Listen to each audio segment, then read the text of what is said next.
Hello everyone, if you're new to my channel, consider liking and subscribing.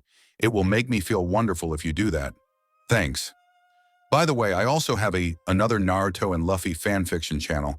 If you are interested, link is in the description. Bright Like a Supernova by BillyBobGoat. I'm going to become king of the pirates. No, I'll be even bigger. Even if it's just for a moment, I'll be greater than Roger ever was. But what shines brighter than a star? Adios. Chapter 4. An orange-haired thief in Orangetown. Luffy found himself back on the high seas, but his mood wasn't a good one. After his encounter with Alvida and Morgan, he was itching for a fight. He also couldn't help but miss Kobe, his newfound friend. I already miss him, Luffy lamented, slapping himself to snap out of his somber thoughts. Snap out of it, Luffy. You'll probably see him again. After all, he should be with the Marines living his dream. Luffy was surprised by how quickly he and Kobe had bonded, and the thought of an improbable scenario was guilt-tripping him. Just as he tried to shake off his melancholy, a massive storm suddenly loomed before him. What the heck? I thought I was in the East Blue, Luffy exclaimed, quickly closing the sails to maintain control of his tiny vessel. Determined to escape the storm's wrath, he grabbed 2 oars and started rowing as fast as he could. However, amidst the chaos, he heard cries for help. It's a ship. Ahoy! We're over here, shipwrecked survivors at a time like this? Are you serious? Luffy muttered, glancing over his shoulder to see 3 heads bobbing above the water, desperately calling for aid. I'm not stopping. Grab and climb in, Luffy shouted to the stranded individuals as he continued rowing. Ah! They all exclaimed in unison. Oh, wow, you all managed to hang on. That's impressive. The pirates caught their breath and turned around to see a smug grinned boy before them. Yeah, no thanks to you, the survivors retorted. Luffy chuckled. Haha, you guys are hilarious. But wait, that Jolly Roger on your cap. You, gentlemen, wouldn't happen to work for Buggy the Clown, would you? Luffy asked seriously, yet with a smile on his face. Huh? How d'ya? One of the pirates began before realizing something was amiss. Oh, yeah. Everything you own is now ours, brat. Surrender peacefully or else. The other 2 pirates chimed in, unsheathing their cutlasses, which gleamed with a black aura. Dang, they may be low-level scrubs, but they all know hockey. That's to be expected from being part of an emperor's crew. And to make matters worse, we're all on a tiny boat, Luffy thought to himself. That sounds like a good time, aside from the hockey part. I hate fighting people with hockey, Luffy exclaimed with glee. Oh, we're all extremely sorry. All the pirates were bruised, blue, and swollen, with 2 of them knocked unconscious. Luffy, on the other hand, appeared uninjured but was out of breath. Damn, I nearly destroyed this boat 100 times, and I would have been much more injured if it hadn't been for my devil fruit. I hope this doesn't become a trend, Luffy reflected. He realized that during the fight, he was being pushed, but he hadn't reached the point of relying on his devil fruit powers or his hockey. So, why are you guys out here in the East Blue? Shouldn't you be alongside the other monsters? Luffy asked, leaning back. The remaining conscious pirate hesitated before responding, fine. We're here because of our leader, Kabaji-sama. Kabaji, as in, Circus Master Kabaji, Luffy's inquiry was filled with exhaustion and dread. The pirate nodded. We're here to make some quick cash and leave as soon as possible. Quick cash? Yeah, well, our boss is competing against Moji-sama. Long story short, our big boss has quotas that everyone must meet to prove their worth, and he gets a certain of whatever we make. So several factions collaborate and pool their resources, and Kabaji-sama and Moji-sama turned it into a game. Luffy's expression remained unchanged, but internally, he was ecstatic. Woo! Thank you, Vegapunk. Holy cow. I don't think I'm mentally prepared to fight an Emperor's commander just yet. What are you doing? The pirate grunt's voice snapped Luffy out of his thoughts. Nothing, ahem. Last but not least, how did you end up in the water? Luffy inquired. That bitch. The sudden hostility from the pirate caught Luffy off guard. We were on our way back from a good haul when that bitch decided to play damsel in distress and summon that storm. Luffy frowned, trying to make sense of the situation. Wait a minute, what? There was no way she could have predicted that storm. For crying out loud, we're Grand Line pirates, and it caught us off guard. The only possible explanation is that she ate a devil fruit. Luffy processed the information and devised a plan. Alright, I've made my decision. Huh? Do you have a base where you keep all your goods? Yeah? Alright, lead me there. What, would you like to be thrown overboard with your hands and legs tied? Luffy threatened. Damn it. Oh, Nami was having a successful day. She had managed to acquire 27 million berries from pirates in the morning and another 43 million berries from the fools she had left behind. It was a risky move, but the rewards were worth it. However, she couldn't help but wonder if things would get worse. A few scrapes and bruises were nothing compared to the torture she and her village had endured. Her most recent daring venture involved going to Orange Town and robbing the pirates staying there. When she heard about it, she knew it had to be her next assignment. The situation was deeply personal. Despite the risk of being caught by an emperor's crew, those pirates were still human. She had been surrounded by monsters since she was 10. Oh, alright, we're here. Luffy surveyed the area. They had landed on a beach, with the town just a short walk away. Thank you, bro. Oh, by the way, I never intended to throw you overboard, Luffy confessed. What? The pirate goon replied, confused. That was just a tactic to get you to cooperate, but I did plan on knocking you out by now. Before the pirate could react, Luffy blitzed him, rendering him unconscious without making a sound. You can't go around like a headless chicken, she. Luffy chuckled to himself as he leisurely strolled through the town, searching for the pirates' hidden loot. Unfortunately, due to the buildings obstructing his view, he couldn't see the two large ships docked at the port. Oh ha ha, come back here. This was not going as planned at all. If someone told Nami that these were fishmen dressed up as humans, she believed them in a heartbeat. These guys were far too fast and far too powerful. Her parkour skills were the only reason she could outmaneuver them. The clincher was how they seemed to know she was there, and how their blades and other body parts had turned a shiny black, similar to Arlong and his. Crack boom. Whoa, crash, ah. Before she could react, the building she had just leapt onto exploded into splinters and pebbles, causing her to fall straight to the ground. On the plus side, none of the shrapnel hit her. He, exclaimed the guy with bolts coming out of the sides of his head. How did you like that, girlie? That was my tough rock throw, my super special move, he said, grinning like a meathead.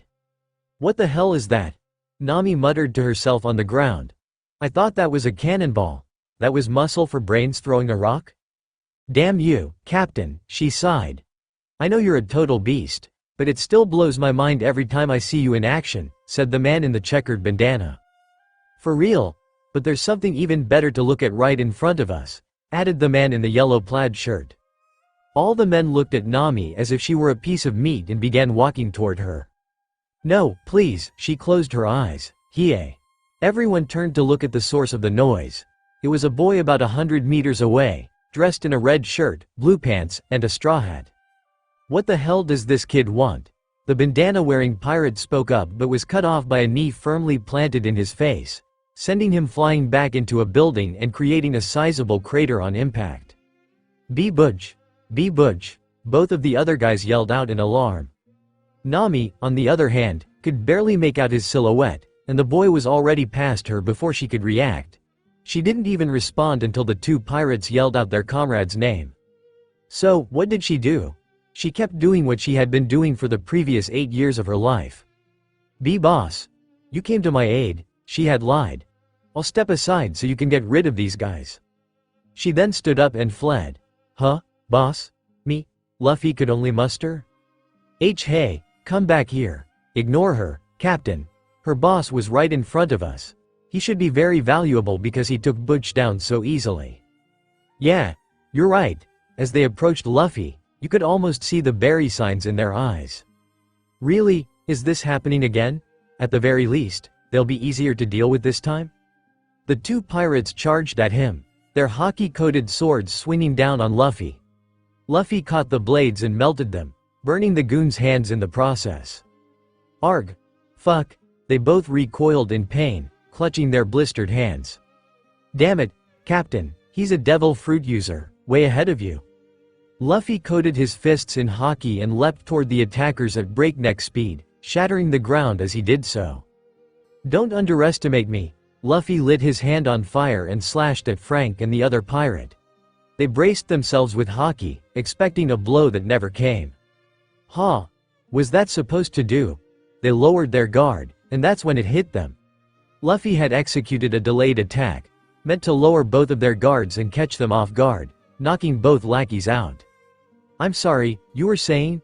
Luffy knelt to the side and cupped his ear as if to improve his hearing, wearing a shit-eating grin.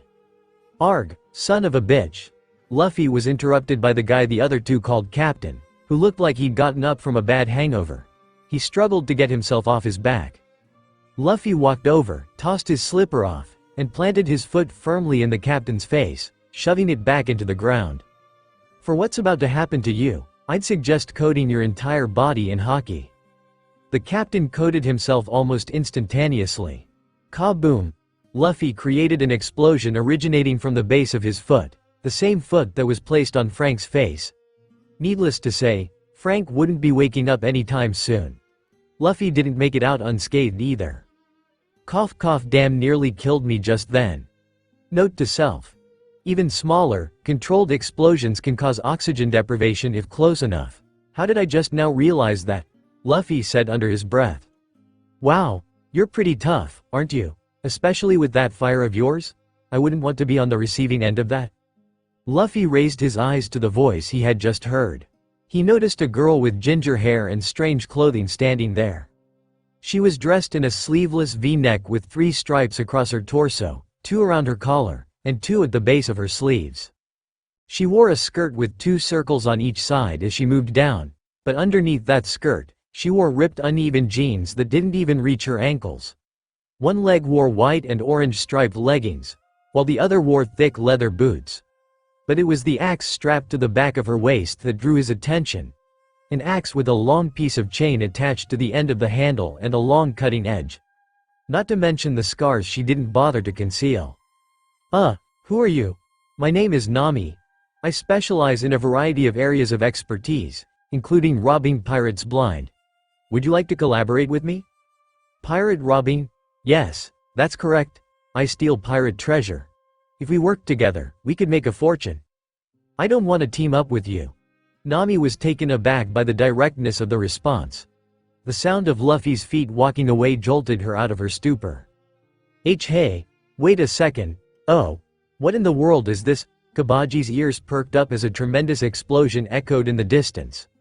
Being one of the masters of festivities, he knew better than to rush headfirst into danger. He decided to wait, assessing the situation before making a move. After all, only a fool would throw caution to the wind. Budge. Frank. Captain. The members of Division 8 hurried toward their comrades and captain, their expressions filled with concern and urgency. Oh, Kabaji. You found yourself in quite a predicament. First and foremost, we must address the matter of the stolen gold. Moji addressed Kabaji, a hint of annoyance in his voice. Kabaji turned around, his gaze sharpening as he faced Moji. Are you insinuating that you or one of your lackeys had a hand in this? And where is Rish, for that matter? Moji's eyes widened, his tone defensive. If you think I would order an attack on your men, you underestimate me greatly. Kabaji's hand instinctively reached for his sword, ready to sever Moji's head for his remark. However, he quickly pulled back, remembering their captain's strict rule against infighting. Breaking that rule was not an option. As much as Kabaji despised Moji, he couldn't deny the unwavering loyalty the man had shown to their captain. It was a loyalty that rivaled his own, and that was precisely the essence of their friendly rivalry, to prove their devotion to their captain. Fine, Moji. I will entrust this matter to you. Kabaji relented, a hint of reluctance in his voice. I don't believe you had a hand in attacking my men, but you bear responsibility for allowing the culprit to escape without consequences. Moji's face softened slightly, realizing Kabaji's trust in him. Of course, no one dares to cross our crew. Rish will track down the culprits. And as compensation for keeping this incident from the captain, I'll take 30% of your entire faction's accumulated treasure thus far. Kabaji clenched his fists, the proposition unsettling him. Fine. Moji's eyes widened, surprised by Kabaji's unexpected compliance. "B-boss, you can't be serious." "However, that's only if you manage to capture the culprits before we do. But if we find them first, we'll deduct that 30% from your share," Kabaji asserted, his tone firm. "Deal," Moji replied promptly, understanding the gravity of the situation. In an instant, both masters of festivities turned around, their attention shifting to their respective tasks. "Reesh, boys. Oh, does this count as breaking and entering?" Nami turned around to face Luffy. "You just beat up 3 members of an emperor's crew, and you're more concerned about breaking and entering? First, there were 6. Second, those guys deserved every second of that beating. The poor guy whose house this is probably doesn't." Luffy complained about the morals of breaking into someone else's house while pulling out a chair and placing his feet on the table, making himself at home. Nami observed Luffy's behavior and thought, "This guy's a real piece of work, huh?" 6. You didn't already pick a fight with these guys, did you? Yeah, 3 guys stranded in the middle of the sea claiming that some women stole their ship and summoned a storm with devil fruit powers. You wouldn't happen to know anything about that, would you? Luffy looked up at Nami to see her making a smug and satisfied face. Oi, why are you drifting off in the middle of a conversation? Didn't your mother ever teach you not to do that? Nami was taken aback by the mention of her mother. Oh, sorry, now, why would you be looking for this mysterious woman? To get her to join my crew, duh.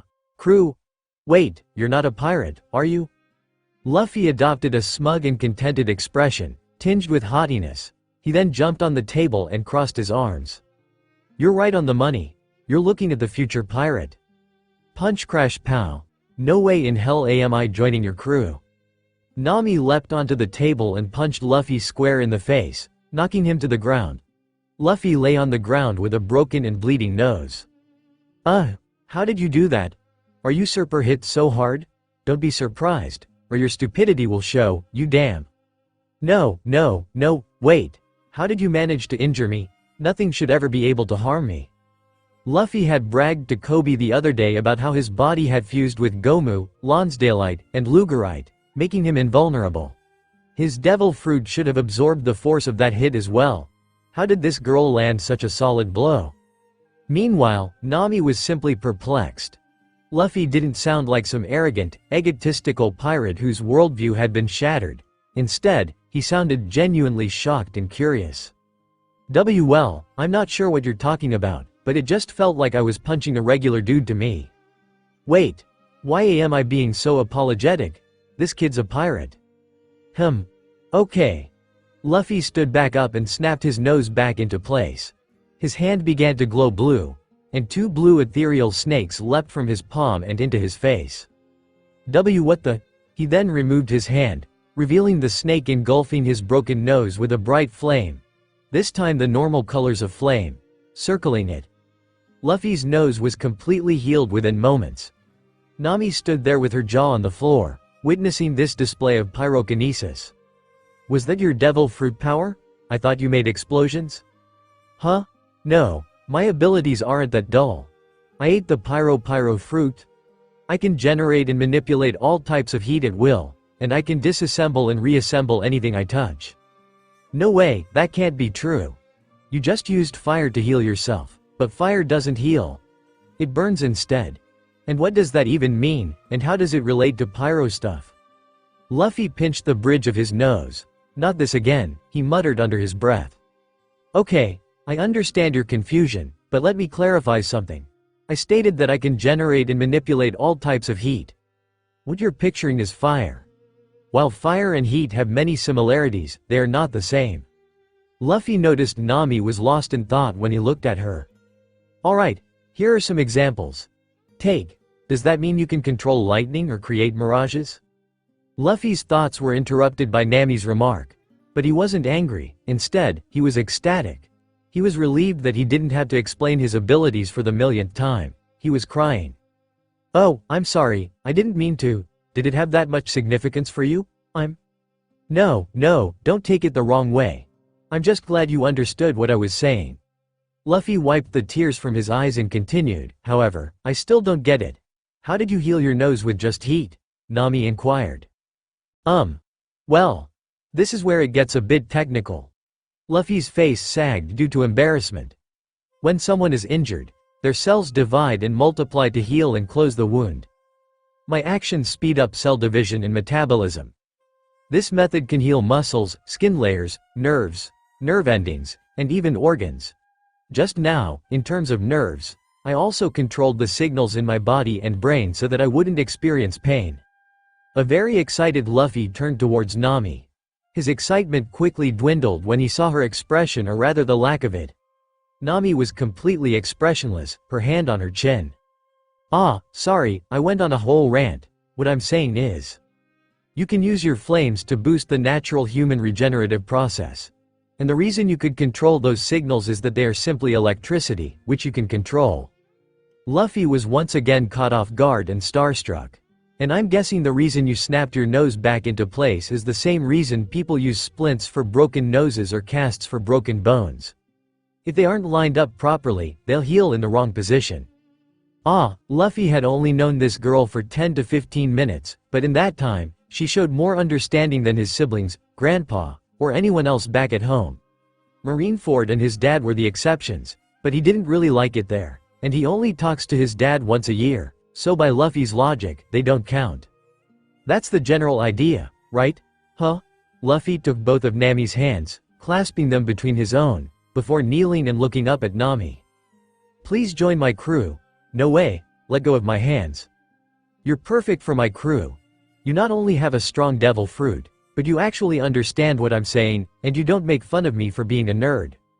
3 things. Firstly, if you hung out with some decent people, maybe you wouldn't be made fun of, or become a pirate. Secondly, I don't have a devil fruit. And lastly, find somebody else. 2 things, Luffy said in a sarcastic tone. Firstly, I don't have any friends. I only hang out with my family. Secondly, dang, that's pretty sad, Nami interrupted with pity in her voice. You don't have any friends, and you're bullied by your own family. No wonder you turned to the life of a pirate, Nami said while dabbing her eye with a napkin. Stop feeling bad for me, Luffy yelled out with indignance. From Nami's perspective, it was a little weird. He was yelling at her with a massive smile on his face, so she couldn't take him seriously. Anytime he didn't have a blank expression, he had a smile. It was kind of creepy. Hopefully, she wouldn't have to see his face any more than she had to. Luffy calmed down before remembering he was going to say more. And secondly, what do you mean you don't have a devil fruit? The guy on the boat said that you summoned the storm with your devil fruit ability. How did you conclude that the woman who summoned the storm was me? How do you not know that the lady is still out there? When I talked about the lady joining, you talked about how you weren't going to join. URK. Not to mention, you were bragging about how you took those guys down. I did? No, but your face did, and you just confirmed you are the mysterious lady. Damn it. Luffy sat back down in the chair, put his feet on the table, and put his hand behind his head, adopting the smuggest expression one could imagine. Not gonna lie, I'm kind of a genius. If you want to get on your captain's good side, you better start now. I'd suggest talking about your devil fruit. Nami rolled her eyes so hard she could have unscrewed them. She then pulled out a chair for herself and started talking. I'm not joining your crew. Luffy pouted. And for the last time, I don't have a devil fruit. I never summoned the storm. Luffy opened his mouth to speak, and before you say anything. Luffy closed his mouth. I just have a talent for feeling the weather, temperature, pressure, substances in the air, the flow of the wind and water, etc. I can feel them out like they were the back of my hand. You can't tell me all that stuff and expect me not to have you on my crew as my navigator. Will you shut up about? Kaboom! The side of the house had been completely blown away. Standing before them was a large group of circus-themed men. In the front was a figure that Luffy and Nami quickly recognized when the dust settled. So you're the ones responsible for my men's injuries, said the green-haired master of festivities. Chapter 5. Departing on an orange sunset. Without missing a beat, Luffy swiftly grabbed Nami's hand and propelled them both through the ceiling of the house, ensuring that no debris would harm her. The remaining individuals left behind were left stunned, their jaws hanging open in disbelief. They had only been present for a mere 3 seconds, and in less than a second, the person, or rather, people, had vanished. What are you all standing around for, slack-jawed? bellowed their leader. Go find them. Yes, sir. The underlings and lackeys scattered in different directions, determined to cover as much ground as possible. I didn't expect there to be more than one person, but judging by the boy's reaction and how swiftly they escaped, he's likely the one responsible for taking those three and the one who attempted to steal from us earlier. The girl is probably his subordinate. No matter, they can run and hide all they want, they'll be caught eventually. Oh, Nami, are you okay? Luffy asked, concern evident in his voice as he peered at her hunched form over the edge of the rooftop they had landed on. The speed at which he whisked them away had clearly taken a toll on her. Sorry about that, Nami managed to utter, her voice shaky. The awkward silence was punctuated by the sound of Nami retching and the vomit landing on the ground below. If it makes you feel any better, I burned up my slippers while trying to escape, Luffy admitted, attempting to lighten the mood. Oh, I hate you. I hate you with every fiber of my being, Nami declared after regaining her composure. I can accept that, Luffy replied, his gaze lowered in shame. But, Nami continued, capturing Luffy's attention once again, I would have done the same thing if I were in your position. Heck, I might have even left you behind. So, I'm trying to remain neutral. I'm still not going to join your crew, TCH. But why was that guy here? He should be in the Grand Line. What does he gain from coming to the East Blue? I think I know the reason, Luffy said, turning to face Nami. Luffy's words piqued Nami's interest, and she looked back at him, awaiting an explanation. Buggy taxes his men, similar to the warlord system. He and Beastmaster Moji turned it into a competition to see who can offer more to Buggy. I spoke to one of his men, and while they didn't know Kabaji was here, they mentioned a due date. Kabaji was probably scared and checked all his divisions to see if they had collected enough. So you're saying that one of the top commanders of an emperor's crew is here due to sheer dumb luck?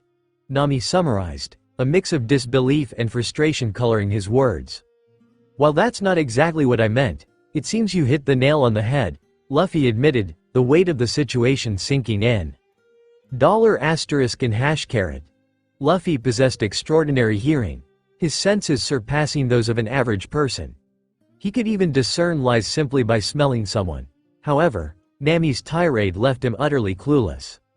Whoa there, I think you should, Luffy attempted to interject, only to be interrupted by Nami grabbing him by the collar and shaking him as if he owed her money. Calm down, calm down. Is that what you're going to say? How can I calm down? Nami's voice trembled with anger, and tears threatened to spill from her eyes. Luffy wasn't on the verge of tears, but his eyes glistened with moisture. Nami was truly terrifying. However, it didn't stop him from smiling. This was the most genuine smile he had worn all day. By realizing that the more noise you make, the more likely they are to find us? Luffy suggested tentatively. Nami's face turned blank, and her entire body froze. Nami? Are you okay? Luffy asked, concerned for her well-being. Nami released her grip on Luffy and slumped down beside him on the rooftop, taking deep breaths to compose herself. Sorry, I usually don't get so riled up, it's just that. Nami's voice quivered, her face turning red, snot beginning to run from her nose, and tears threatening to spill over. Whoa, Luffy found himself at a loss for words, unsure of how to respond to the situation. I'm so close, Nami finally confessed, her voice laden with emotion. Huh? Luffy was taken aback, assuming that Nami's fear stemmed from the imminent danger they faced. That was how any ordinary person would react when being hunted down by an emperor's crew. However, Nami's concerns lay elsewhere. If you don't mind me asking, what are you close to? Luffy inquired, trying to understand. 2.5 billion berries. What in the world would you need 2.5 billion berries for? Luffy exclaimed, incredulous. For personal reasons. Reasons that would have never arisen if pirates didn't exist. Luffy's gaze fell to the ground in shame. He had just revealed to this girl that he was a pirate and urged her to join his crew. Yesterday, he had stated that people shouldn't idolize pirates, yet here he was, inadvertently glorifying the pirate's life without considering Nami's circumstances. Alright, I've made up my mind, Luffy declared, standing up. Huh? Nami replied, wiping away her tears. From now on, I'll be your bodyguard. No matter what. I'll get you off this island and help you secure any treasure here, even if it means taking down Kabaji. Huh? After taking a closer look at you, I noticed your well-developed muscles and the numerous scars. You've gone above and beyond to achieve your goal. I'd be the world's biggest jerk if I allowed a couple of pirates to stand in your way. Oh, and we'll be partners, so you don't have to refer to yourself as a pirate. Luffy turned to face Nami, extending his hand towards her. Deal? He asked, a resolute look on his face, accompanied by a wide smile. Nami simply stared at him, a million thoughts swirling through her mind. Ha ha ha. She burst into laughter, finding the situation absurd. Luffy's face reddened, a blush spreading across his entire being. What's so funny? Luffy questioned, feeling self-conscious. You had to be the corniest person I've ever seen, Nami remarked, wiping tears of laughter from her eyes. They were tears of joy. The blush on Luffy's face seemed to intensify. Fine then, if you don't want my help. No, I didn't mean it like that. I'll gladly accept your offer, Nami reassured him, grabbing Luffy's hand and shaking it firmly. Oh, and can you forget about that little breakdown? It was kind of, no, really embarrassing, Nami requested, scratching the back of her head sheepishly. Of course, don't worry about it, Luffy replied, a warm smile spreading across his face. So, do you have any ideas, Nami? I think I might have an idea. Nami pondered, her mind already formulating a plan. Oh, I knew she was going to betray me, but I never expected it to be so blatant, Luffy thought to himself, his instincts telling him something was off about her breakdown. Despite his initial disbelief, he couldn't deny that he had fallen for her act, if only for a moment. Her behavior had been peculiar from the start. She had portrayed fear for her life, only to suddenly place her trust in a complete stranger, believing they could protect her. Luffy's heightened senses detected numerous red flags in her actions. It was as if she needed some lessons in acting, perhaps even from the skilled members of CP9, because her performance felt forced and revealed glimpses of the truth. During her act, her mask cracked, if only for a brief moment. If it weren't for that single slip-up, Luffy would have abandoned her without hesitation. But because of that fleeting glimpse of truth, he now found himself bound in ropes and sea-stone cuffs, at the mercy of the very pirates he had been trying to escape from. To make matters worse, Circus Master Kabaji and, inexplicably, Beast Master Moji were among them. So, who's the winner? Kabaji glanced at Moji, seeking his opinion. Well, technically, neither of us. We agreed be the one who captured them, and since they turned themselves in. How about an additional 15% when we pay our tribute to the boss? Moji suggested. It stings, but pirates have to have a code, Kabaji agreed reluctantly. Pirates having a code? What a joke, Nami thought to herself, careful not to let her thoughts show on her face. So, I'm sure you can understand my situation. My employer and I had a little disagreement. He's an idiot, so I thought I'd team up with you lot. Huh? Ah ha ha ha. Laughter erupted from all the pirates. Even the usually stoic circus master couldn't contain his amusement. Idiot, huh? I like her style. What do you think, Kabaji? Ha ha ha, Moji exclaimed. I'd do the same if I were in her shoes. I would never serve an incompetent man, Kabaji replied to Moji, his laughter continuing. So, am I joining your crew? Nami asked, hoping for a positive response. No, what? Nami was taken aback. Joining an emperor's crew requires more than betraying your boss. It would put us on guard, especially since you've already shown a willingness to betray. However, we have no reason to be hostile toward you either. You're rather weak, which means that if you do attempt to betray us, we can handle you with little to no effort, Kabaji explained matter-of-factly. Nami felt a mix of relief and disbelief upon hearing his words. They wouldn't kill her, but Kabaji's casual mention of how easily they could kill her left her unsettled. However, there is one question I have, Kabaji continued. How did you manage to handle him so easily? He was strong enough to take out 3 of my men, and by East Blue standards, that should be an impressive feat. Nami snapped out of her thoughts, realizing the need to provide a convincing explanation. Oh, I snuck up behind him and cuffed him with sea stone. Kabaji walked over to Nami and approached Luffy. He crouched down, brushing his hand against the handcuffs, sensing his strength being drained. Kabaji pondered, still crouched in deep thought. After a moment, he spoke up. All right, your explanation is acceptable. Yes. Mission. In and out is a success. Pirates are so gullible and easy to manipulate. While they're busy dealing with Luffy, I'll make my escape. Unfortunately, I'll have to leave behind potential treasures, but with enough effort, I should be finished in a couple of months, or maybe a year at most. Nami plotted internally, determined to make the most of this situation. Oh, Kanpai. Against Kabaji's wishes, Moji organized a welcome party for Nami. Initially dismissing it as ridiculous, Kabaji reluctantly agreed when Moji tempted him with a 75-year-old bottle of South Blue white wine. F-Tomp. And no more. Ah, what's the matter, can't hold your liquor? Nami had just won a drinking tournament among the crew, leaving everyone amazed by her abilities. We have a new champion, ha ha ha, damn girl, where'd you learn to drink like that? As there was also a fair bit of betting going on, Nami ended up with a substantial prize of 27 million berries. 25, 26, 27 million berries. Who would have thought I could rip these guys off? Now, just to party a little bit longer and make my swift getaway.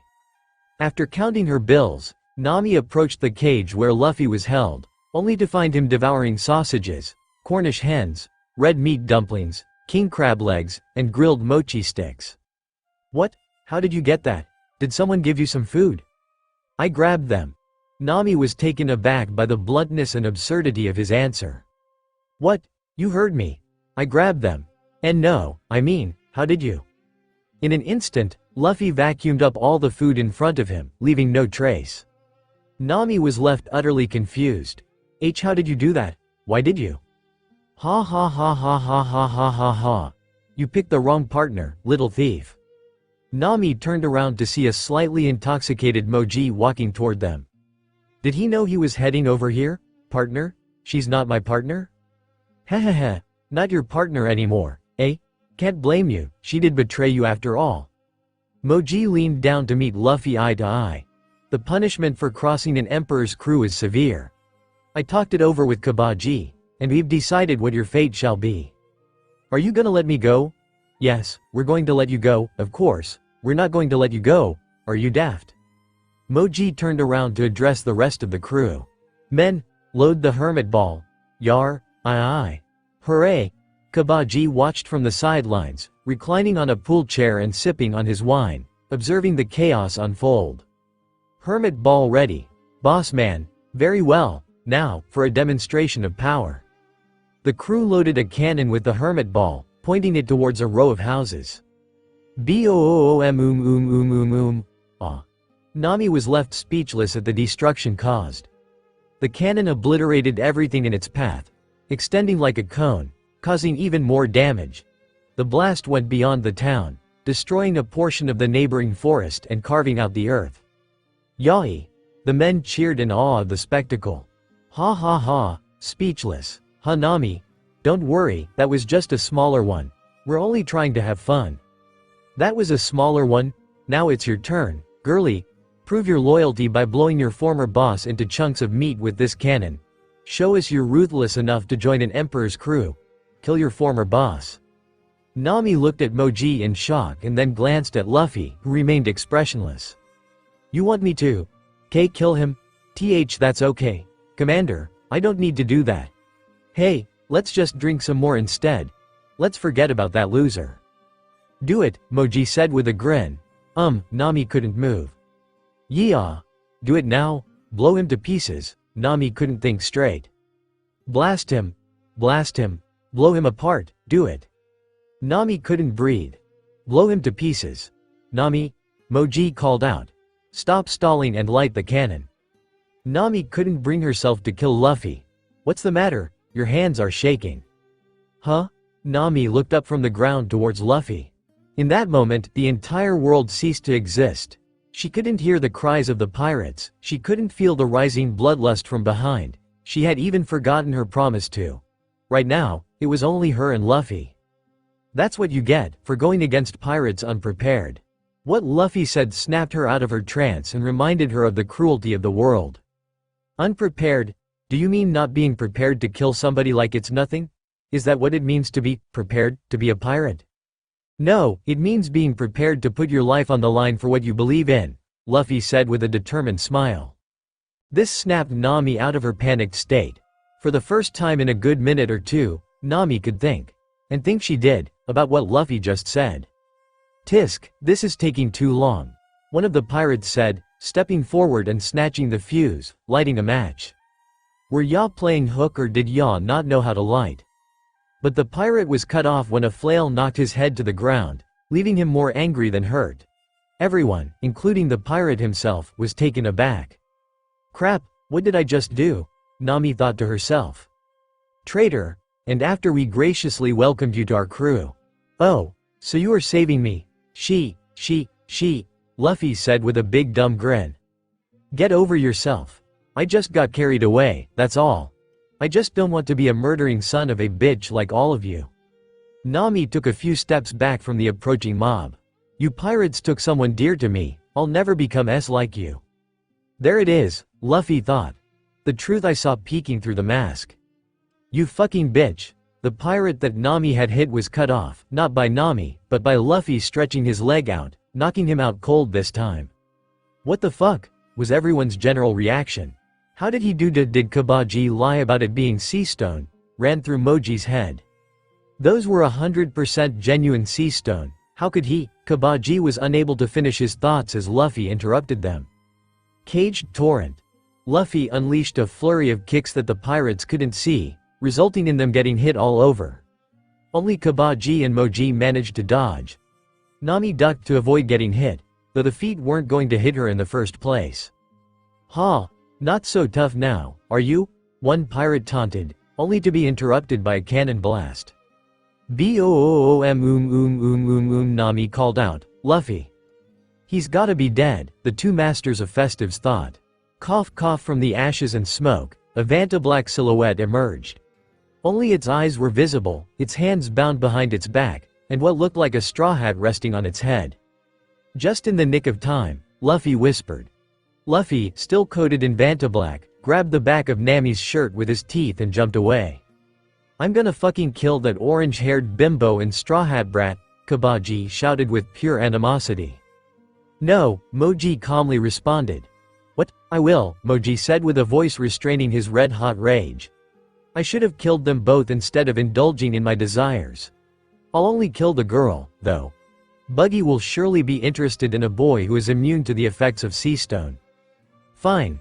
Use your pets to find them, Kabaji said, walking back to his chair and gripping his wine bottle tightly. Moji looked down at his waist and grabbed a red and white ball with a black line in the middle. Come on out, Richie. He threw the ball in front of him, and it opened up, releasing red transparent lightning that took the shape of a beast. Oh, Luffy had effortlessly leapt from rooftop to rooftop, leaving no trace behind him. We should be far enough away from the tavern. They won't be able to catch up anytime soon, but... What the hell was that? Luffy, those cuffs are genuine sea stone. How could you? Nami's voice trailed off as she looked down to see an exhausted Luffy, barely able to stay conscious. Shit.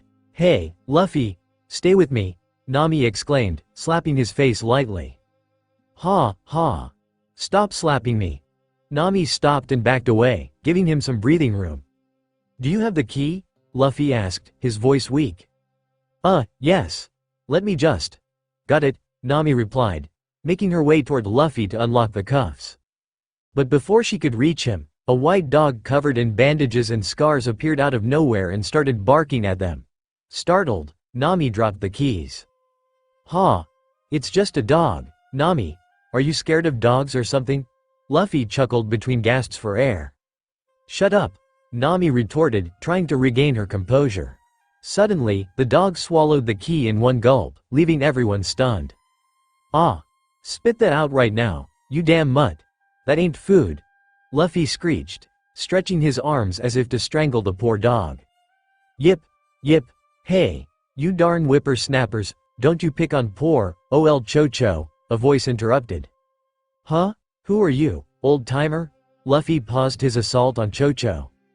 Who am I? I'm the mayor of this town, Mayor Boodle, that's who.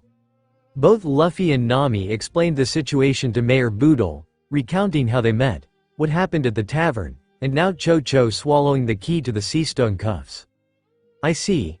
If you can preserve your powers while wearing the cuffs, why don't you stretch your arms and hands to the point where you can slide them through? Mayor Boodle suggested. Why didn't I think of that? That makes sense, Nami and Luffy said almost simultaneously. With Nami's help, Luffy stretched his arms and hands, exerting considerable effort to slide his hand through the cuffs and eventually removing them. Ah! F-tomp, both of them were flung backward as the cuffs came off. Arf! Arf! Arf! Cho-Cho seemed to be laughing at the two lying on the ground. Grr! Luffy looked ready to fight the dog again, but Nami intervened. So, the dog's name is Cho-Cho? Nami asked, trying to redirect Luffy's attention. That's right. But why is he all scuffed up? Luffy inquired. Cho-Cho walked past the group, leading them to follow. There was a shop he was guarding, and a couple of days ago, I found the poor lad lying in a pool of his blood. My best guess is that he had a run-in with pirates, Mayor Boodle explained. A dark expression settled on Nami's face. I took him back to the refuge we townsfolk constructed and patched him up. But yesterday, despite his injuries, he wanted to go back to the shop he was guarding. He was barking and howling non-stop, so I finally gave in for the sake of both him and the others. Why does the dog want to go back to the shop so bad? Luffy asked. A good friend of mine took care of Cho-Cho for a very long time. About 10 years ago, they opened up that humble shop together. They have a lot of good memories there, and so do I. Mayor Boodle's voice softened, and a hint of sadness laced his words. The poor thing. You mean he's been waiting for his master all this time? Nami's voice held pity and understanding. Well, that's what everyone says, but call me a sentimental old fool, but I've been around Cho-Cho long enough to know that he's a smart dog. I'm sure he understands his situation, Mayor Boodle explained. Then why does he still guard the store? Luffy questioned. That store is the only thing left of his dearest friend. It's his treasure. Wouldn't you do the same? Mayor Boodle asked, looking at Nami with a solemn expression. Nami's gaze softened, her heart filled with compassion for Cho-Cho. I already am, she whispered, her words unheard by Mayor Boodle and Cho-Cho but clear as day to Luffy.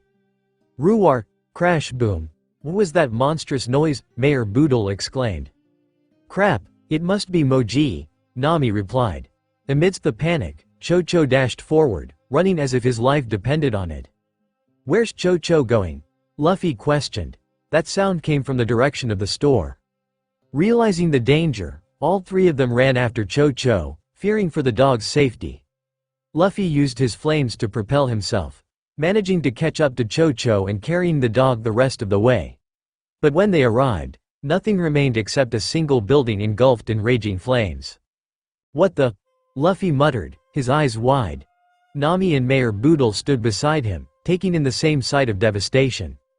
Cho-Cho sat in front of the burning building, barking and howling in despair, his injured body unable to withstand the heat. Rough, rough, rough, FWOOSH, rough, rough, rough, rough, rough, rough. ROOAR, rough, rough, rough. Nami's anger was fueled by the sight. She directed her ire toward Luffy, grabbing him by the collar of his shirt and pulling him down to meet her gaze. I ought to kill you right now before you can gather a crew and pillage a poor town, she hissed. Now, simmer, Mayor Boodle tried to interject. Rough, rough, rough. The hostility was interrupted by Cho-Cho's desperate cries. The dog sat in front of the blazing inferno, barking and howling with all his might, drowning out the roar of the flames. And amidst the chaos, only one person seemed to understand his message. Thwack! Luffy smacked Nami's hand away and walked up right next to the grieving dog. He stared at Cho-Cho, his gaze unwavering. Don't blame yourself, Luffy said softly, his voice carrying a depth of understanding. The unexpected words caught everyone off guard, especially Cho-Cho. Even if you were here, the guys who caused this are way out of your league. Woof, woof, Cho-Cho tilted his head, surprised to hear Luffy's response. I can hear you loud and clear, Luffy assured him. Cho-Cho's barks gradually subsided, replaced by a mix of hope and confusion. Arf! You don't have to do anything. Just leave the rest to me, Luffy declared. With those words, Luffy turned away from the burnt building, walking past at the top of his lungs, he shouted. "Hiei! I'm here, damn it, come and get me." Silence fell, followed by the sound of wing flaps growing louder until a figure landed in front of Luffy. "A Teostra? No, it's too big, and the colors are more saturated," Luffy observed. "So you're more educated than you look," came a familiar voice from the back of the beast. Moji jumped down from the custom saddle adorned by the Teostra. A massive and majestic beast stood before them, reminiscent of the legendary manticores. Its mane flowed regally, its limbs and torso covered in thick scales. Dragon wings extended from its back, and a tuft of fur adorned the end of its powerful tail. Its fierce head bore 2 robust horns, and its body radiated with a fiery aura. The most notable feature, however, was the massive box of pet food clutched in its jaws. "Richie here is a Blast Commander Teostra, far greater than," Moji began to boast. "Who asked?" Luffy interrupted, his tone blunt. "What?" Moji stammered, caught off guard. "I don't care about that stupid lion. I'm gonna beat that oversized fire cat even redder than it already is." "Grr, Hua?" Richie and Moji exclaimed simultaneously. And, "Luffy? AARF?" were the bewildered cries of Nami, Mayor Boodle, and Cho-Cho. "Fine then," Moji said, reaching for 5 more red and white balls at his waist. "If you don't want to be caught up in this, run," Luffy directed to those behind him. Thankfully, they all got the hint, including Cho-Cho. Moji threw more of the balls, some 5 monstrous beasts before him. Ria the Ignition Empress Lunastra, Tetsuo the Berserk Drilltusk Tetsukabra, Gabriel the Redhelm Arzuros, Avery the Fulgur Anjanath, and Thomas the Bulltriever Estalos. All 6 members of my party. Let's see if you can beat them now, Moji declared with a sadistic grin. Luffy stood there, deep in thought, before a mischievous smile spread across his face. "So what you're saying is you're a fraud," Luffy said, his grin widening. "What? I mean, you're not a beast tamer at all. You're just a devil fruit user. You claim to communicate with wildlife, but all you're doing is using a devil fruit power. Maybe you should change your name from Beast Tamer Moji to Moji the Hack." She, Luffy taunted. Kill him now," Moji roared, his face contorted in rage. Obo Hwoom Nami's heart skipped a beat as a thunderous explosion rocked the air, sending a powerful shockwave that sent everyone sprawling to the ground. What in the world?" Nami stammered, struggling to regain her footing amidst the chaos.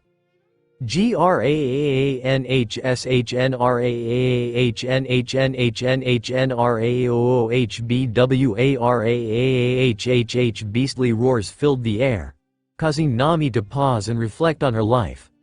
Memories flooded her mind, from her earliest recollections to the present moment, as she tried to make sense of how she ended up in this precarious situation. Monstrous creatures were nothing new to her, but this was on an entirely different level. She had encountered pirates from the ranks of emperors and witnessed a fiery young man who defied logic by stretching his body without a devil fruit. And now she heard what seemed like a genuine, flesh and blood monster straight out of the fairy tales Belmere used to read to her and her sister.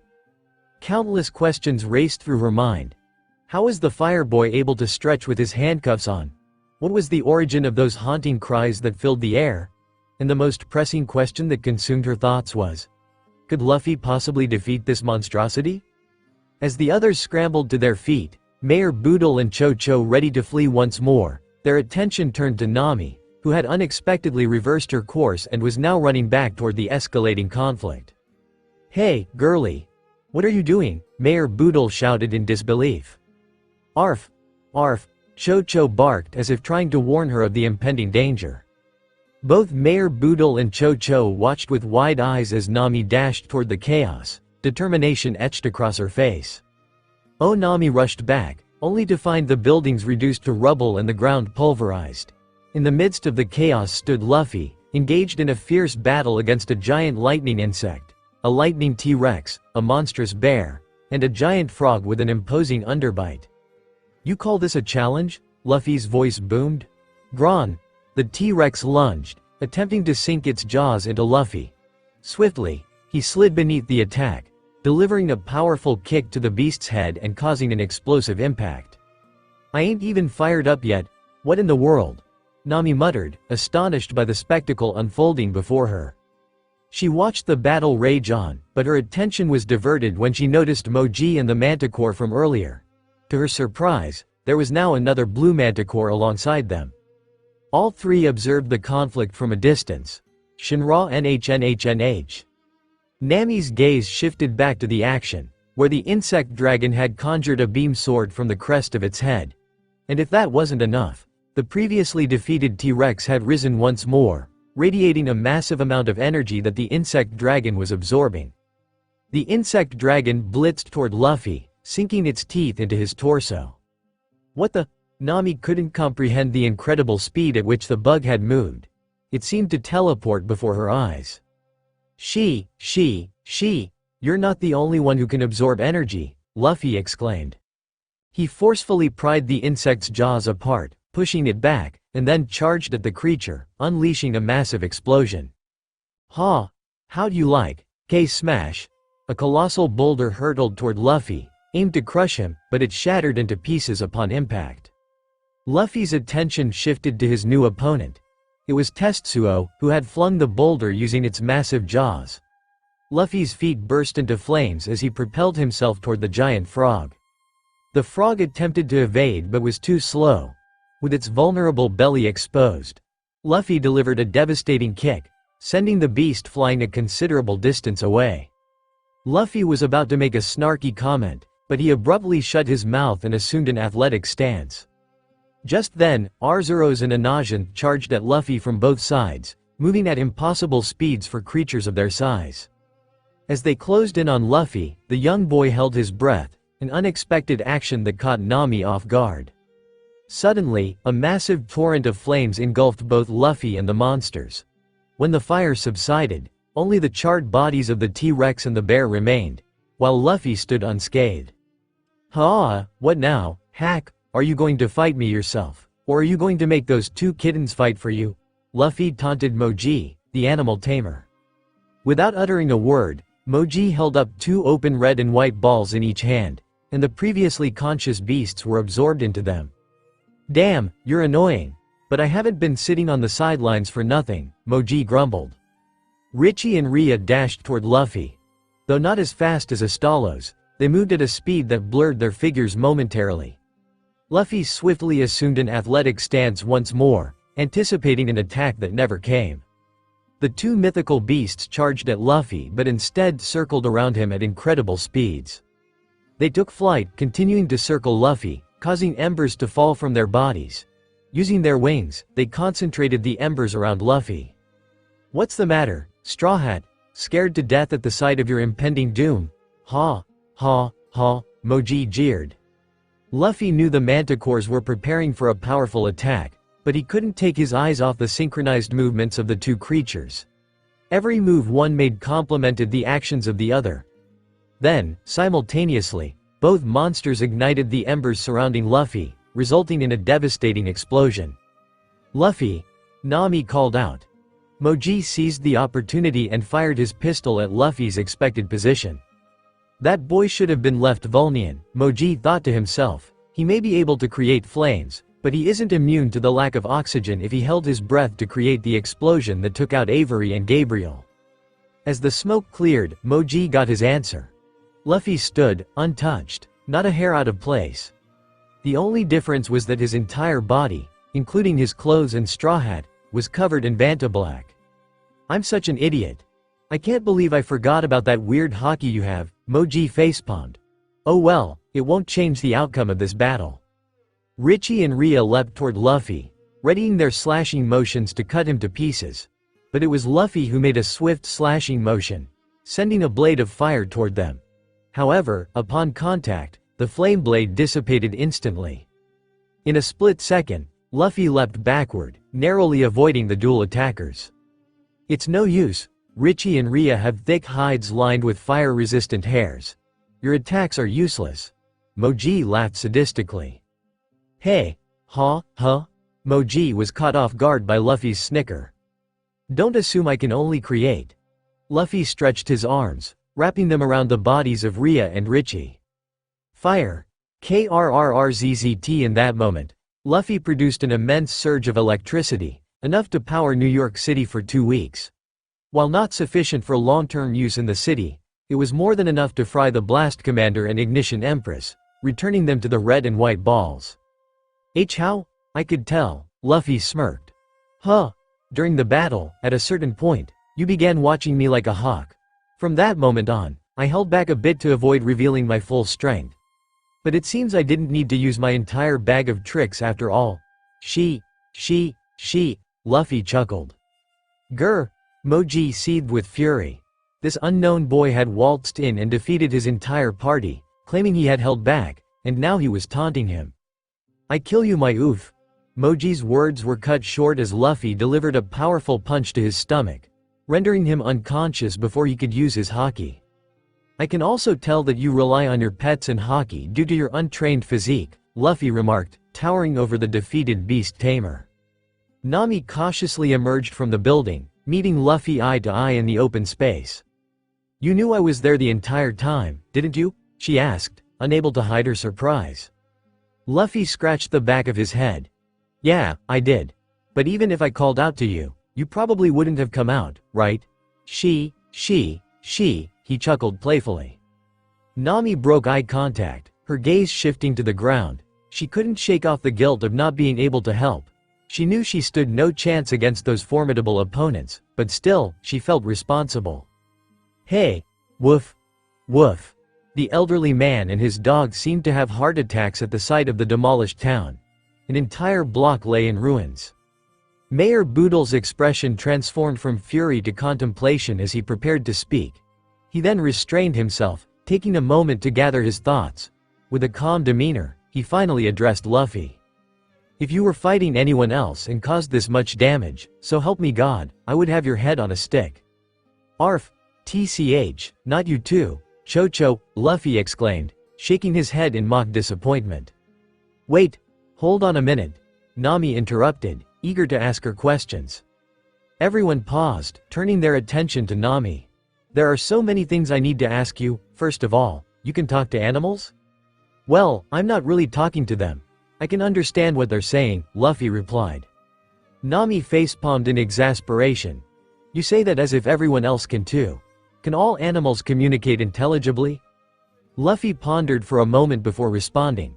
I'm not sure about all animals, but the ones I've talked to, and probably the ones you're thinking of, have intelligence ranging from a child to a pre-teen, but with the maturity of an adult, if you catch my drift. I understand, Mayor Boodle nodded. And in cases where animals are around people a lot, they tend to develop similar speaking patterns, like slang or accents. Pretty cool, yeah? Luffy added with an enthusiastic grin. Is that so? Mayor Boodle looked at the white dog, Cho-Cho, who met his gaze with a knowing look. How interesting, the mayor mused. Can I be a part of this conversation again? Nami interjected, her bitterness evident. Yeah, but you were never, how did you still stretch? Nami interrupted Luffy, disregarding his unfinished sentence. Those were sea stone cuffs. How could you still use your powers with them on? Luffy smacked himself on the head in realization. That's right. I forgot to tell you. Kabaji and his goons interrupted us. Reaching down to touch the ground, Luffy caused it to explode. What the? Not just the ground, but the entire block exploded into rectangular ribbons. Then, miraculously, the ribbons reassembled themselves, restoring the town to its original state. What the hell? Mayor Boodle and Cho-Cho exclaimed simultaneously. The second part of my devil fruit power, which I didn't mention before, allows me to disassemble and reassemble anything I touch. And any object in contact with what I touch can also be affected, Luffy explained. You didn't say anything about. Nami started, her voice filled with frustration. No, I did. Huh? No, my powers aren't that boring. I ate the pyro fruit. I can produce and manipulate all forms of heat at will. I can also disassemble or reassemble anything I touch, Luffy recalled. Nami paused to think, realizing that Luffy was right. Yeah, you did say that. Exactly like that. Do you have a perfect photographic memory? Yes, I do. It's how I was able to fix this town, Luffy confirmed. Luffy turned to Mayor Boodle. Though I never saw the interiors of the houses, so I just guessed. Well, I suppose having some mismatched furniture is a small price to pay to avoid months, or maybe even a couple of years, of work, the mayor reasoned. Arf! Cho-Cho barked in agreement. Thanks for being so understanding, and back to your question, Nami, Luffy said, redirecting his attention to her. If you touched me with sea stone, do you think it would reverse what I did to this place? Nami replied uncertainly. No, yup, Luffy exclaimed. 3 pulsating crystal formations appeared on his body, surrounded by blue and pink particles. A diamond, a large sheet of metal, and a blob of rubber seemingly materialized beside him, catching Nami's attention, particularly the diamond. I fused my body with these 3 objects, granting me the properties of a diamond's hardness, the strength of the toughest metal, and the elasticity of the most stretchy substance ever made. Luffy revealed. Luffy absorbed all 3 objects back into his body. You get it now? He asked, looking at Nami expectantly. Yeah, it makes sense when you explain it like that, Nami replied, finally understanding. Okay, Luffy said, walking away from Nami toward Cho-Cho. He squatted to meet the dog's eyes. Now, unfortunately, I never saw what your shop looked like before it was torn down, but... Luffy reached behind himself and pulled out a box of doggy treats, the same one Richie had in his mouth. Tada, sorry if it's a bit lackluster. The rest got eaten or burned. He fought an emperor's right-hand man for the dog's sake, Nami thought to herself, marveling at Luffy's determination. You did good, even though I never saw you in action. I know you fought well, Luffy praised Cho-Cho. Chomp Cho-Cho bit into the box and began walking away, but as he turned around, he seemed to be laughing to himself. Rough, thanks, but you'll need it more than I do. She, Luffy called after the departing dog. Arf, arf, arf, arf, Cho-Cho responded, picking up the box and heading back to the refugee camp the townspeople had set up. This time, he seemed content, almost gleeful. HMPH. Nami smiled, her expression feigning glad that Cho-Cho finally found closure. Hey, what did Cho-Cho say? Nami asked curiously. Oh, he said, good luck, Luffy replied, a mischievous twinkle in his eye. Oh, Moji was defeated? Kabaji asked, his voice filled with disbelief. That's right, Captain, he was crawling back, charred and bruised, a crew member confirmed. The crew stood in silence, their eyes fixed on their enraged captain, who grew redder by the second and his veins bulging. Damn you, Moji, beaten by some nobody? If this gets out, our reputation will be tarnished, the captain bellowed, turning to face his men. Load the cannons, you scallywags. We have a town to destroy, he commanded, his fury fueling their destructive intentions. Oh, hey, sorry I yelled at you, Nami sheepishly apologized. Huh? Oh, right. Yeah, don't sweat it. I don't know the specifics, but your grudge against pirates is probably justified. Not that I want to hear the details or anything. Luffy replied nonchalantly. Nami's look at Luffy carried a newfound respect for this stranger. Hey, I had one more, Nami began, interrupted by Mayor Boodle's eruption of rage. I can't stand it anymore, Mayor Boodle exclaimed. Huh? Nami was taken aback by the mayor's outburst. I can't bear to witness this cruel torture any longer. Not after the way Cho-Cho and this man fought so bravely, Mayor Boodle lamented. Luffy tried to interject. What kind of mayor stands back and watches his town be desecrated like this? Mayor Boodle continued, his anger palpable. Okay, never mind, Luffy gave up, flashing a hopeless smile. Mayor, please, calm down, Nami attempted to soothe the elderly man. Sometimes a man's gotta do what a man's gotta do, isn't that right, Sonny? Mayor Boodle declared, seeking agreement. Luffy's smile reignited, his determination resurfacing. That's right, you said it, old man. 40 long and arduous years, we will rebuild here and forget the homes that those damn pirates destroyed. 40 years of building this town from nothing, and look at it now. This town, built on the blood, sweat, and tears of us old-timers, has become a bustling port. It's our life's work, Mayor Boodle said, looking up to the skies as if speaking to the heavens. This town and its people are my treasure. I'd be a sorry excuse of a mayor and a man if I didn't try to protect the town. I'm gonna fight, he proclaimed passionately. Fire the hermit ball, a commanding voice shouted. Kaboom! The row of buildings and houses on their left was obliterated, leaving only rubble and carved-out earth in their wake. Kaya. NRGH, Luffy swiftly jumped to shield Nami and Mayor Boodle from the flying debris, his stretchy body acting as their shield. Woo! A gentle breeze followed the devastating shockwave created by the cannonball. Is everybody alright? Luffy asked, concerned for their well-being. Yeah, I'm fine, Nami replied, relieved. Same here. Thank you, lad, Mayor Boodle expressed his gratitude. Luffy returned to his normal size, allowing them to witness the aftermath. That does it, Mayor Boodle exclaimed, his determination reforged. Mayor, Nami called out, attempting to restrain him. Let me go, girlie, Mayor Boodle demanded, his eyes filled with fiery determination. Getting yourself killed won't accomplish anything.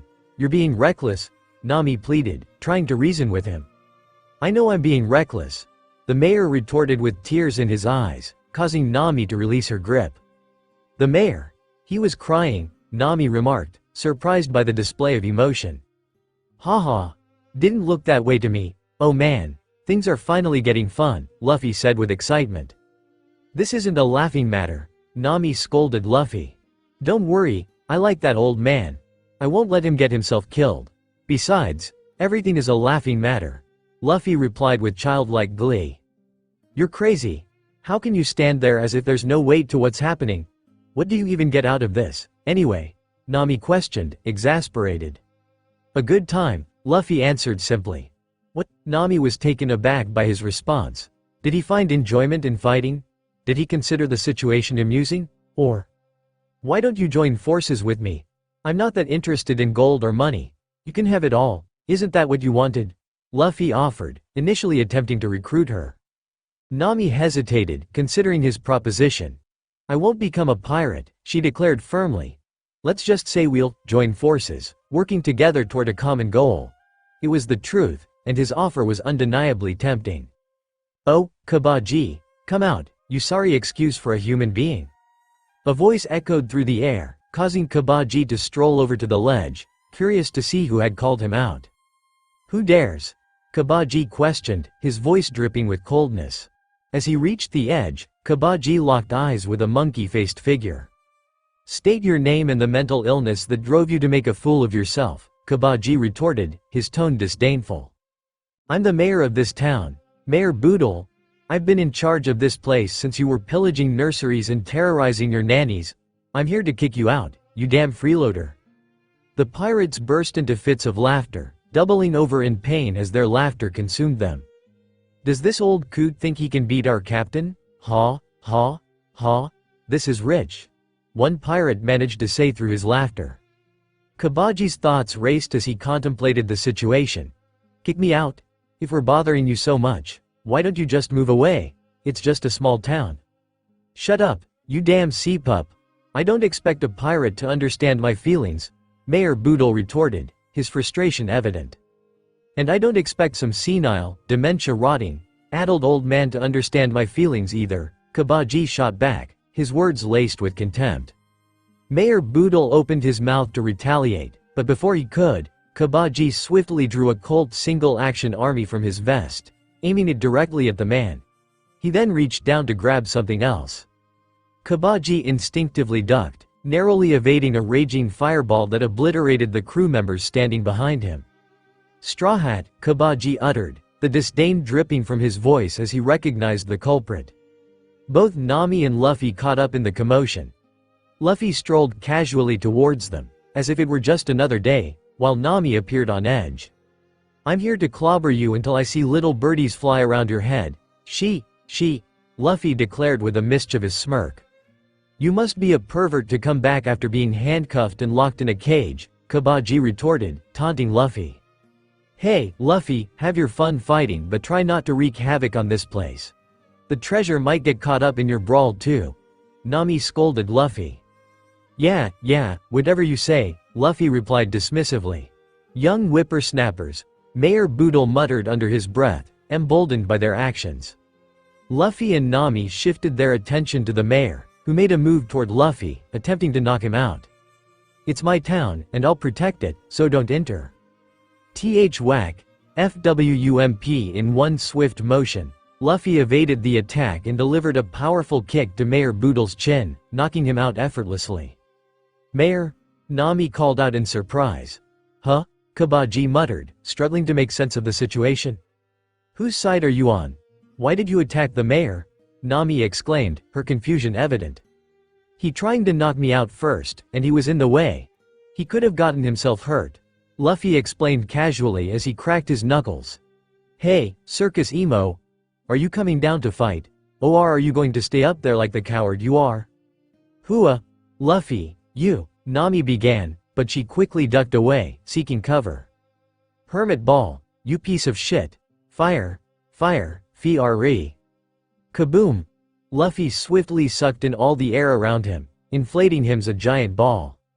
FWOOP! He caught the cannonball with his stomach. Bouncy house. POOWF, shield. Luffy launched the cannonball back at the attackers, sending them flying.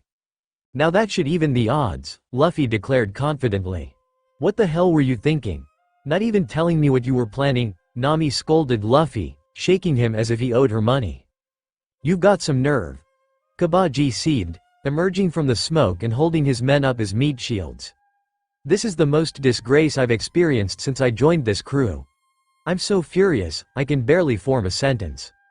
"Nami, back up," Luffy warned Nami under his breath, making sure Kabaji couldn't hear. Nami listened and quickly retreated to a safer distance. "Oh yeah? Why should I care about what you did or didn't do without the backing of an emperor?" Luffy retorted, his confidence and boisterousness shining through. "Because before I had the backing of an emperor, I wasn't called the circus master," Kabaji revealed, as a sickly neon green fog and blue pixels emitted from his body. "My name used to be Mysterio." Luffy's surroundings faded into darkness as the green fog engulfed him up to his waist. "Oh, what the heck is this?" Luffy exclaimed, his voice filled with confusion. "Welcome, Straw Hat," Kabaji's voice echoed ominously. Luffy swiftly turned around, only to find Kabaji standing far away. "To our world. To our world. To our world," Kabaji repeated, his voice echoing and distorting. From the lone Kabaji, clones materialized, surrounding Luffy. 50 of them simultaneously throwing knives toward Luffy. "Come on, I blocked a cannon. Do you think that, Arg?" Luffy began, but he was abruptly cut off. All 50 throwing knives pierced his skin, causing him a moment of excruciating pain before it suddenly vanished. "What the? It's my devil fruit power," Kabaji explained as he materialized beside Luffy. "I ate the Alu fruit, which allows me to create illusions that deceive all 5 senses. I tricked your sense of touch into believing you were stabbed by 50 knives." "Are you serious?" Luffy exclaimed in disbelief. "Yup. Yup. Yup." Kabaji's voice repeated, each yup, accompanied by the appearance of more clones. Nami quickly climbed to the top of a roof, seeking refuge from the thick fog that engulfed the area. "What the hell is he doing?" she exclaimed, observing Luffy's frantic and erratic movements. He appeared to be in pain one moment and unaffected the next. His actions seemed hindered as if he were encountering invisible barriers. What puzzled her the most was that he seemed to be attacking and conversing with something that wasn't even there. Fireballs were being hurled into buildings, even though Kabaji stood in plain sight. After a few minutes of contemplation, Nami pieced together the situation. Luffy was experiencing something beyond her perception. Furthermore, he remained within that neon green fog constantly. In contrast, Kabaji remained motionless, not even blinking. "It must be a devil fruit ability," Nami concluded, her mind racing for a solution. "That fog is causing Luffy to hallucinate. But what can I do?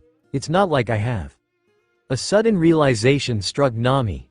She reached into her pocket and retrieved the sea stone cuffs she had used to free Luffy earlier. Kabaji focused every ounce of his power and attention on Luffy, determined to subject him to the worst torment he could conjure. The mere thought of being humiliated by this nobody fueled his rage, pushing him to go beyond his usual limits. And for that insolence, Kabaji believed that Luffy must pay the highest price imaginable. *RT Rattle. Rattle, clank, clang, rattle asterisk, thwump. Kabaji's strength abandoned him, causing him to collapse onto his knees. His gaze shifted downward, revealing the sight of a chain, adorned with a weight at its end, coiling tightly around his body, rendering his arms immobile. Yet, what truly captured his attention was the distinctive handcuff interwoven within the links of the chain, further accentuating his helplessness. "Gotcha now," Luffy exclaimed, his gaze locking onto a familiar face gripping a chain. "Nami," he shouted, his voice filled with rage. "Catch, Luffy!" Nami called out, swiftly tossing the axe end of her chain towards him. "Nice," Luffy grinned, swiftly snatching the axe and pulling the chain taut in his hands. Kabaji, frozen in shock, could only manage a feeble utterance, "Oh no." But for Luffy, there was only one thought echoing in his mind, "Oh, yes." With a powerful swing, Luffy propelled Kabaji overhead, an electric current coursing through the chain, aimed directly at the stunned swordsman. Thunderous swing, Luffy bellowed, the force of his attack smashing Kabaji into the ground. Leaving behind a deep crater, the electrical surge surged through Kabaji's body, scorching him just as it had Moji moments before. "Let's go." Oh, 787, 788, 789, 789 million berries. Eeeeee. "So, what now? Wanna join my crew?" Luffy exclaimed excitedly. "For the time being, I guess," Nami replied with uncertainty. "That's great, now let's—" "Wait, hold on a minute," Nami interrupted, putting a pause on the soon-to-be festivities. "Huh? What's wrong?" Luffy asked, puzzled. "I'm carrying a lot of loot. I'll go back to my base of operations and we can meet up later. How does that sound?" "What? That's such a bore," Luffy pouted. "How about I sweeten the deal?" Nami pulled out a spare map from one of her pockets. "Hey, how much space do you have in those?" Luffy started to ask. "Here," Nami interrupted, shoving the map into Luffy's chest. "These are the directions to a floating restaurant I frequent. It's about a day away, but let's meet up there in 4 days. We can discuss the terms of my employment. Plus, they have amazing food over there." Yeah, sure, okay. "Oh, let me go wake up the mayor," Luffy agreed. "Great, now let's," Nami began, but was interrupted by a concerned voice. "Hey, you guys." What's going on?" Nami and Luffy turned their attention to a man and the large group of people behind him, all holding makeshift weapons. "We're the citizens of this town," the man spoke up. "Did the pirates mutiny or something? Come on, speak up." "Oh, just the townspeople. That's a relief. Thought you guys were more pirates for a second." Nami reassured them. "It's a long story, but to sum it up." "Hey, it's the mayor," someone shouted, interrupting Nami. "Mayor, are you okay?" another person called out. "It's these damn pirates' fault," someone else added. "Excuse me, you wouldn't happen to know who did this to our mayor, would you?" A young, soft-spoken woman approached Nami and Luffy. "Huh? Oh, it was me," Luffy nonchalantly confessed, as if he were asked about the day's weather. "Huh?" The entire group, now a mob, stared at the duo in shock. "What the hell, Luffy? Well, you said you were going to sum up what happened, and you were going to tell them anyway," Luffy replied, rolling his eyes. "I was going to leave that out," Nami screeched. "You're the one who did this. You bastards, what are you, pirates? Oh, crap. They're not happy. It's fine, as long as you doesn't say anything, we should be." "Yeah, we're pirates," Luffy admitted boldly. "What? Get him. You idiot. Why'd you go and open your mouth?" Nami exclaimed, grabbing 2 bags. "Well, I am a pirate," Luffy replied, jogging while carrying the rest of the treasure bags. Besides, Luffy glanced back and noticed that a good portion of the mob had stayed behind to tend to the mayor. They're good people who'll get riled up for their mayor. It probably wouldn't have mattered even if we lied to them. "Yeah, you're probably right," Nami agreed. "Huh? Quick, turn into the alley," Luffy shouted suddenly, catching Nami off guard. "Hurry," one of the townspeople yelled. "Don't let him get away." "Bark! Bark! Cho!" Nami exclaimed. "Wait, how'd you?" "I could smell him. It caught me off guard, but with a little thought, it was obvious he wanted to help out. She. Get out of the way, Cho. Those guys are bad people." Grr. Woof, grr. Woof, woof. Move, cho cho. Roar, roar. Oh phew. Thank goodness for cho cho, right Luffy? Nami said, relieved. Yeah, is this your boat? Luffy asked Nami. Yeah, well, I stole it off some goobers, so. Yeah, I remember. You told me, and I had to deal with those guys, Nami replied. Okay. My boat is parked on the beach, so I'd better get going. See ya, she waved. Okay. Oh, Nami, one more thing, Luffy called out. Oh, the mayor is coming around, ugh, my head. Mayor Boodle sat up, cradling his head. Mayor, don't worry. We'll get you into a bed so you can rest, a concerned citizen assured him. Thank you, but what the? Mayor Boodle noticed the damaged buildings and pavement, along with the unconscious bodies scattered around. What happened here? It was like that when we all got here. Any ideas as to what happened? Someone asked. There was also this suspicious man and woman. You mean to say that they're still alive? Damn, that rapscallion for knocking me unconscious like that? Don't worry, Mayor. We chased those scoundrels out of town, a man spoke up. Though I kinda wish we caught them. That guy was practically mocking us. We'll teach those dirty pirates what happens when they mess with. Shut up, all of you, be quiet. The mayor suddenly erupted in anger. I'm the only one who can talk bad about them.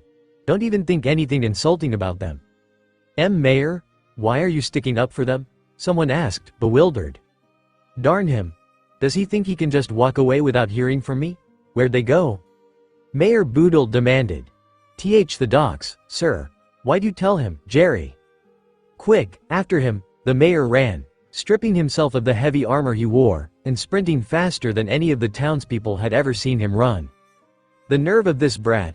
This is my town, I've got a thing or two to say to. Bark, bark. The mayor stopped running, and the rest of the townspeople caught up.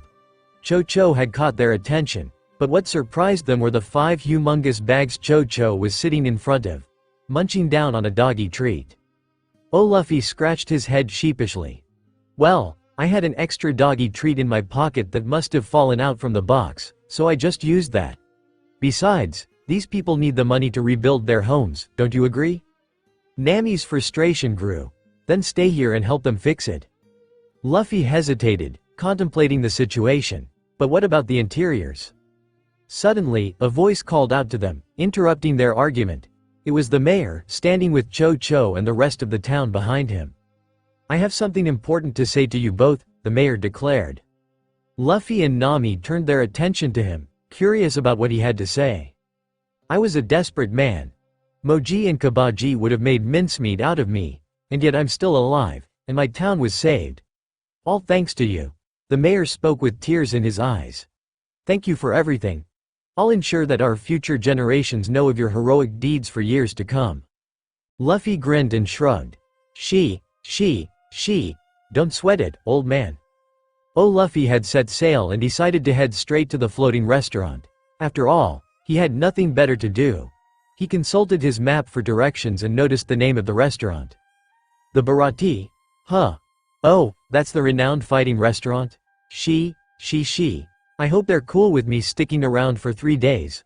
Oh, meanwhile, a pink-haired glutton expressed her excitement. Bharati? Finally, some real food. I've been eating this prepackaged garbage for far too long, and it's messing up my insides.